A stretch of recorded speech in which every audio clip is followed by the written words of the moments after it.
Ümumiyyətlə bu 9 may paradına qarşı münasibət Ukraynada sadəcə Zelenski dövrünə aid bir fəaliyyət deyil.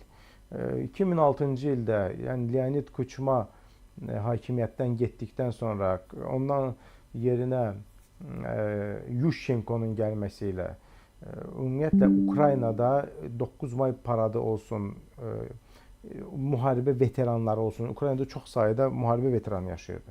Yəni biz televiziyada çox sıx-sıx gördüyümüz bir məqam vardı ki, Ukraynada yerli əhali o medallarını taxaraq 9 mayda sadəcə küçəyə çıxıb öz varlıqlarını göstərirlər. Bayramını qeyd edən veteranlara qarşı bir addım atırdılar və bu dövlət səviyyəsində atılan addım insanların o 9 maya münasibəti neqativ idi. Çünki Yanukoviçin, Yushchenko'nun hakimiyyətə gəlməsi ilə Ukraynada bir banderaçılıq deyilən bir ideologiya bərpa olundu. Bandera da dönəmin Ukraynanın milli qəhrəmanı sayılacaq səviyyədə bir insanı olub, hansı ki Almaniya tərəfində Sovet ordusu ilə müharibə apararaq Ukraynanın müstəqilliyini əldə eləməyə çalışıbdı.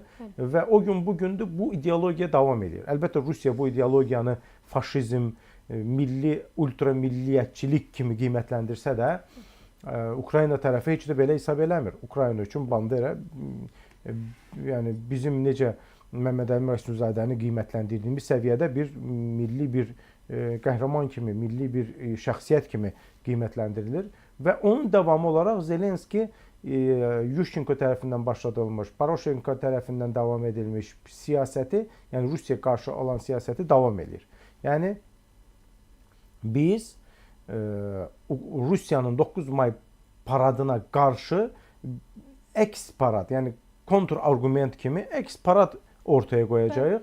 Artıq Kiyevin o dönəmdə nə qədər hava sahəsindən müdafiəsi olsun, ümumiyyətlə oraya gələn liderlərin can güvənliyinin qarantiyası olsun, nə qədər cavab verəcəyini mən bilmirəm. Müharibə gedən bir ölkənin paytaxtına digər dövlətlərin liderlərinin gəlməsi ələxsus yenə də eyni dönəmdə müharibənin bitişi ilə əlaqədar Smolenskə gəlmiş Polşa prezidenti Lev Kaçinski və bütün nazirlər kabineti bir təyyarənin qəza uğraması ilə necə məhv edilməsini xatırlayıram.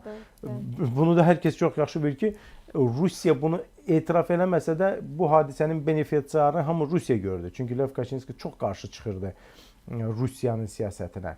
Və sanki Rusiyada belə bir məqam lazımdır ki, müharibə gedən ölkəyə bu və yaxud digər şəkildə gəlmiş liderlərə qarşı belə bir fəaliyyət aparsın və daha sonra da sizin müharibə gedən ölkədə nə işiniz vardı şəklində bir sual versin.